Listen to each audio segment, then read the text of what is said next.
এই যে শিশিরের আলো শিহরিছে বনে, শিশিরের পাতাগুলো ঝরিছে পবনে, তোমার আমার মন খেলিতেছে সারাক্ষণ এই ছায়া আলোকের আকুল কম্পনে। এই শীত মধ্যাহ্নে মর্মরিত বনে।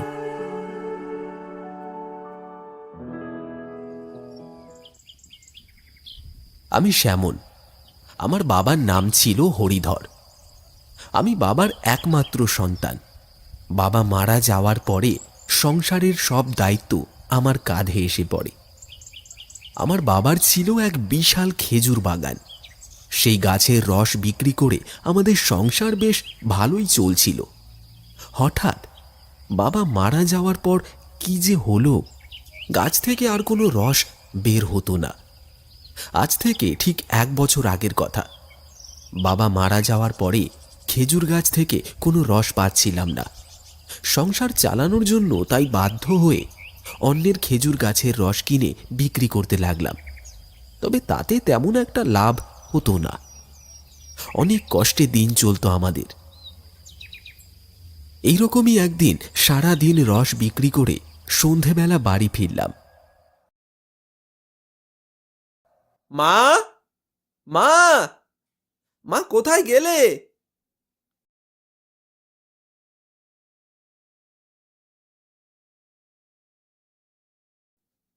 হ্যাঁ রে বাবা, এসেছিস? মা খেতে দাও, ভীষণ খিদে পেয়েছে। হাত মুখ ধুয়ে ঘরে আয় বাবা, খাবার দিচ্ছি।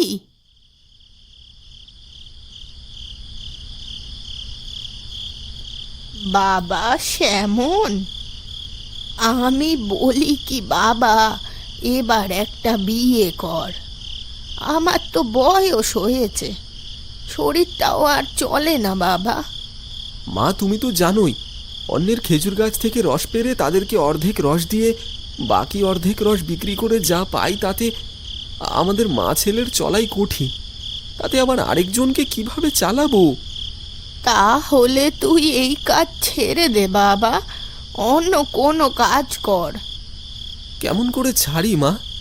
যে কাজ সারা জীবন আমার বাবা করেছেন সেটা ছাড়া কি এতই সহজ? আচ্ছা, তারপরেও তুমি যখন বলছো তখন বিষয়টি নিয়ে ভেবে দেখব। মায়ের শরীরটা সত্যি ভীষণ খারাপ। তাছাড়াও বয়স তো আর কম হলো না। এবার মনে হয় বিয়ে করার জন্য এই কাজটি আমাকে ছাড়তে হবে। দেখা যাক জীবন কোথায় নিয়ে যায়। এখন ঘুমিয়ে পড়ি, কাল সকালে আবার রস নিয়ে যেতে হবে। সেদিন রাতে এসব কথা চিন্তা করতে করতে আমি ঘুমিয়ে পড়লাম।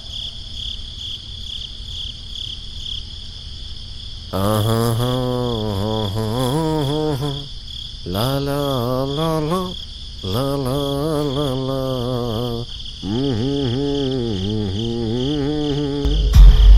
লা লা লা লা লা লা। সে কি, খেজুর গাছে আমার ওইটা কি? আমি কি পেতনি দেখলাম নাকি? না না, পেতনি কোথা থেকে আসবে?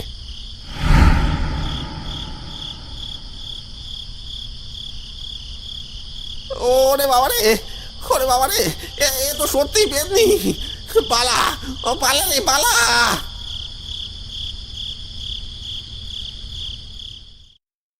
পরদিন ভোরবেলায় ঘন কুয়াশার মধ্যে কাঁধে ভাঁড়টি নিয়ে আমি বেরিয়ে পড়লাম গাছ থেকে রস সংগ্রহ করতে। শীতের সকাল বলে পথঘাটে কোনো মানুষ চোখে পড়ছে না। তার মধ্যে আবার 2 দিন ধরে একটু বেশি শীত পড়েছে। গাছ থেকে খেজুরের রস নামিয়ে আমিও রওনা দিলাম সেগুলো বিক্রি করার জন্য। পথে যেতেই পেছন থেকে কেউ আমার নাম ধরে ডাক দিল, শ্যামন, আরে ও শ্যামন। আমি পিছন ফিরে দেখি রঘু কাকা, আমাদের গ্রামের বিখ্যাত জেলে। বলতে গেলে মাছ ধরা রঘু জেলের যেমন নেশা তেমন পেশা। জীবন চলে যাবে তবুও মাছ ধরা ছাড়বে না। আমি বললাম, হ্যাঁ গো কাকা, বলো কি বলবে? শ্যামন, তোর সাথে একটা ভীষণ জরুরি কথা আছে বাবা, জানি না তুই বিশ্বাস করবি কি না, তবে বিশ্বাস করলে তোরই মঙ্গল। আচ্ছা, কি কথা সেটা আগে বলবে তো, তারপরে না হয় দেখা যাবে বিশ্বাস করব কি করব না। হ্যাঁ হ্যাঁ বলছি, শোন শোন। তুই তো জানিস আমি মাছ ধরতে কত ভালোবাসি। মাছ ধরা ছাড়া আমি থাকতেই পারি না। হ্যাঁ জানি, তারপরে বলো। আমার সময় নেই, আমার আবার রস বিক্রি করতে যেতে হবে। এমন, তোদের খেজুর গাছে পেতনি আছে, আর সেই পেতনি প্রতিদিন তোদের খেজুর গাছের রস খায়, যার জন্য তুই গাছ থেকে কোনো রস পাস না। কি সব যাতা বলছো কাকা? যা তা নয়, যা বলছি একদম সত্যি বলছি। বিশ্বাস না হয় রাতে গিয়ে নিজের চোখে দেখে আসিস। আমি রঘু কাকার কথায় গুরুত্ব না দিয়ে রস বিক্রি করতে চলে গেলাম। কেন জানি না কাজের মাঝেও তার কথা বারবার মনে পড়ছিল। দুনিয়াতে ভূত প্রেত আছে সেটা না হয় মানলাম, কিন্তু পেতনি আবার খেজুরের রসও খায়, এটা যেন মন একদম মানতেই চাইছিল না। সারা দিন রস বিক্রি করে রাতে বাড়ি ফিরলাম। বাড়ি ফিরে খাবার খেতে খেতে মাকে বিষয়টি নিয়ে জিজ্ঞাসা করলে মা বলল, আচ্ছা মা, পেতনি কি খেজুর গাছে রস খায়? রঘু কাকা বলল সে নাকি আমাদের খেজুর বাগানে একটি পেতনিকে দেখেছে খেজুরের রস খেতে। হতেও পারে বাবা, কারণ তোর বাবা মারা যাবার 7 দিন আগে থেকেই হঠাৎ আমাদের খেজুর গাছ থেকে রস পাওয়া যাচ্ছিল না।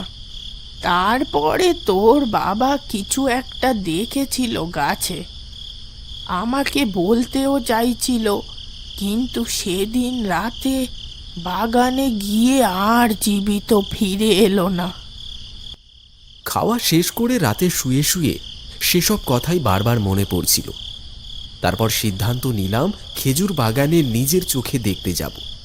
সত্যি যদি পেতনি খেজুরের রস খায়, তাহলে তাকে তাড়িয়ে দিলে আমার সব সমস্যার সমাধান হবে। এসব ভেবে হাতে একটা লাঠি আর একটা হ্যারিকেন নিয়ে আমি বেরিয়ে পড়লাম। অন্ধকার রাত, জনমানব শূন্য এলাকা। ভেতরে কেন জানি ভয় ভয় করছে, কিন্তু মনে সাহস জোগালাম, কারণ শুধুমাত্র এটাই আমার ভাগ্য পাল্টে দিতে পারে। হাঁটতে হাঁটতে একসময় বাগানে গিয়ে পৌঁছালাম। চারিদিক একদম নিস্তব্ধ। আমি হ্যারিকেন ঘুরিয়ে ঘুরিয়ে চারিদিকটা ভালো করে দেখছিলাম।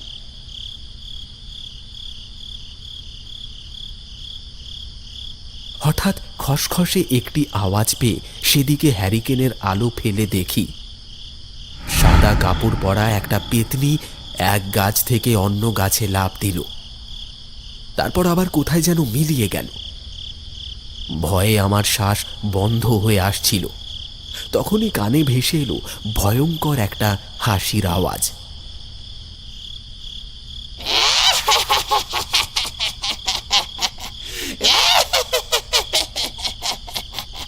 কিরে কিরে, ভয় পেয়েছিস?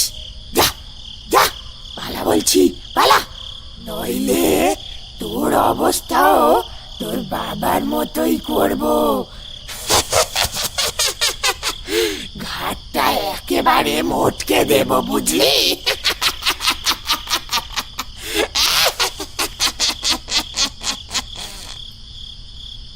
কে তুমি? আর তুমি কি করেছো আমার বাবার সাথে? হ্যাঁ বলো বলো, আমি আমি তোমাকে ছাড়বো না। অনেক কষ্টে এমন একটা বাগান খুঁজে বের করেছি, তা কি আর এত সহজে ছেড়ে দেব রে? তাই তো তোর বাবার মাথাটা মোটকে দিয়েছি, কিন্তু সবাই ভেবেছে গাছ থেকে পড়ে গিয়ে ঘাড় মোটকে প্রাণ দিয়েছে।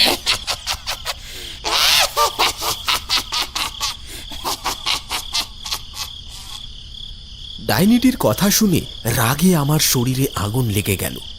তখনই আমি মনে মনে প্রতিজ্ঞা করলাম, যে করেই হোক পেতনিটিকে উচিত শিক্ষা দেব।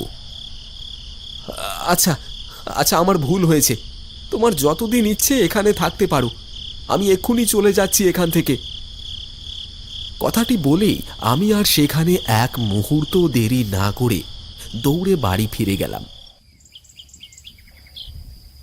পরের দিন সকাল হতেই পাশের গ্রাম থেকে একজন গণ্যমান্য ওঝাকে ডেকে নিয়ে আসলাম।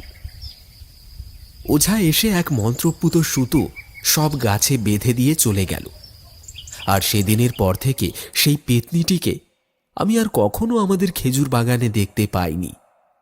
এরপর থেকে আমি আমাদের খেজুর বাগান থেকে অনেক রস পেতাম। সেই রস দিয়ে খেজুরের গুড় বানিয়ে বাজারে বিক্রি করতে